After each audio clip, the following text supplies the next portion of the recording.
Okay, so here's your 4.7 writing lesson. You're going to need the writing packet that we had been working on. It's in your, it should be in your packet. So what we left off, what we were working on before we left was imaginative writing. We are writing imaginative narrative. That means it's a story that's made up. It's a made up story. So we have not started drafting yet. But it is important that in a story, before we're going to start drafting today, but it's important that we understand that these kinds of stories have action.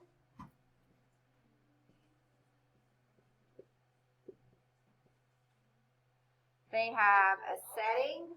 What does setting mean? Who can raise their hand? Rena? Where the story takes place. Stories also have characters. What are the characters? What does that mean?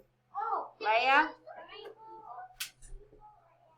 People or animals in the story. We also have a reaction. What does reaction mean?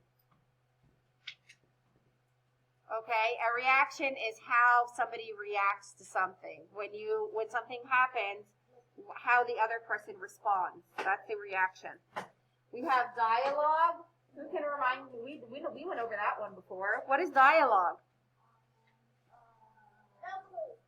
Dialogue is when somebody is speaking what they're saying. So, for example, if I have the story, I don't know, Batman, and Batman says, "Hold on, I'm coming." That's dialogue. That's what Batman is saying. That's not what he's doing. It's what he's saying. So dialogue is when there's talking in the story. Okay? All right. So listen to this action story. Okay? This is how I'm going to lead it. I grabbed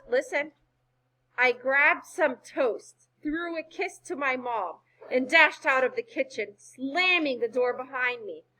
I ran as fast as my legs could move and bounded up my treehouse ladder. All right, the action verbs such as I grabbed, I dashed, I was slamming. Those are all pictures that we can mentally put in our mind, right? I threw my mother a kiss. Okay, you're throwing it. Mwah! Right? You're dashing out of the door. That means you're not walking out of the door. Ooh, you're running. Speed mode, right? Like 3 o'clock when it's time to go home. Speed mode. You dash out of the door. Okay. Calm down. 1, 2, 3, all eyes on me. I know this is exciting because this writing is fun. But let's listen before we start. So why do you think this is an action lead? Because it's filled with action, right? Action is when someone does something. It's filled with a lot of things happening. All right. So listen to this setting lead. Here's another one. As I stepped out of the kitchen, the warmth from the morning sun sizzled on my face. So it's not I felt the morning sun on my face. Renaya, get down. It's I felt the morning sun sizzle on my face. Wow. All I could see were the rungs of the tall ladder leading to the giant treehouse. Look at the mental image we have built in our head now. There's a giant treehouse. There's a tall ladder. What helped us create these mental images? All the details, right? Like the warm sun, the tall ladder, the giant treehouse. I'm going to give you one more example. It's important you're listening to these examples because in a minute you have to make one by yourself. All right, let's listen to this listen to this character lead. The tiny fellow sat high up in the treehouse looking at something shiny in his hand. He had a long, scraggly beard and was dressed all in purple. His hat stood high on his head and hooked at the end. He was impatient as he waited for his young friend to return. What helped you imagine the character here? It was a tiny fellow, right? The long, scraggly beard, There's a lot of stuff in here to help you understand how he looks. He was wearing purple, right? All right, let's look on the writer's notebook and let's read the example that they give us. So it says here, a good story has key parts to keep the reader interested. You know that, right? All right. We just talked about a noun names a person, place, or thing. A verb names an action or the state of being. There's a lot of I want a lot of verbs in your story. That means I want a lot of action in it, okay? And an adjective tells more than one noun. So adjective, a word that describes a noun. What's a noun? A person, place, or thing. So the fat dog. The noun is the dog. The adjective is fat. Okay? The silly mice. Mice is the noun, and the adjective is silly. All right. So use your imagination to write a story. That's what we're doing. Write about the imaginary friend or place. What story can you tell about that friend or place?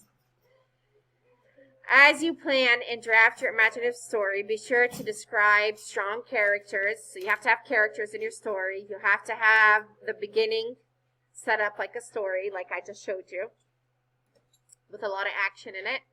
You have to name a problem in the middle of the story, and you have to find a solution at the end.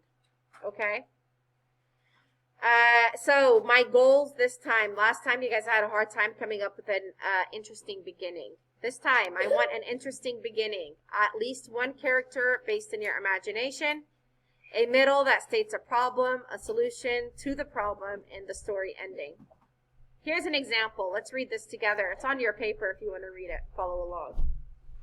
The title is The Glowing Mountain. Wow! Look at that huge glowing mountain. Manny points and shouts. Hey, wait up, calls his sister Susanna. Then she stops in her tracks. I've never seen anything so amazing, she whispers. Let's get closer, Manny continues. Look at the glow from the mountain. It's everywhere. It's as if everything is on fire. The bright light beckons them closer. Manny and Susanna climb up the steep path. At first, Manny and Susanna enjoy exploring. But then Susanna hears a monstrous noise. So is it a big noise or a small noise? It was like a big monster. It's a monstrous noise. Manny, she hisses, make your stomach stop that awful growling. That's not my stomach, he grunts. I thought that terrible sound was coming from you. Suddenly afraid, the children start running as quickly as their feet will carry them. But soon they stop in their tracks. The mountain's glow surrenders them, locking them tightly in a prison-like cell. We're trapped! Manny yells. Slowly, a teardrop falls onto Susanna's cheek. Then another tear and another fall. At once, she is crying so hard that buckets of water fall from the sky. Manny starts to cry too. Their tears soak the ground around them. Suddenly, everything turns dark. The mountain's fairy glow is gone, and the children are free. They race away and don't stop until they reach home. The end. Right? So, be sure to include a lead sentence, a beginning, a middle, an end, and details. Okay? So what you're going to do right now is I want you to go ahead and start writing your imaginative story. Make sure your imaginative story has action. Make sure it has a setting, characters, dialogue. Okay? So, you're going to take out your writing notebooks, and I want you to go ahead and start writing your draft. All right? I'm gonna read some action sentences that are gonna start your story, action stories again. So yes, feel free to use kind of the same thing as I did. I grabbed some toast, threw a kiss to my mom, and dashed out of the kitchen, slamming the door behind me. As I stepped out of the kitchen, the warmth from the morning sun sizzled on my face. The tiny fellow sat up high in the treehouse, looking at something shiny in his hand. See how all of these start with an action? I want your story to start with an action too. Do you all understand? You're writing an imaginative story. You're making up a story, kind of like the story we read together. Here, remember this story? Aunt Isabel Tells a Good One? Okay. So go ahead and get started on that now, please. We are going to start on this today. I'm going to give you about 20 minutes to write, and then tomorrow we're going to finish the draft. Okay? All right, you can go ahead and get started. My onliners, same for you too, okay? We're gonna do this for 2 days. All right, I'll see you later. Bye.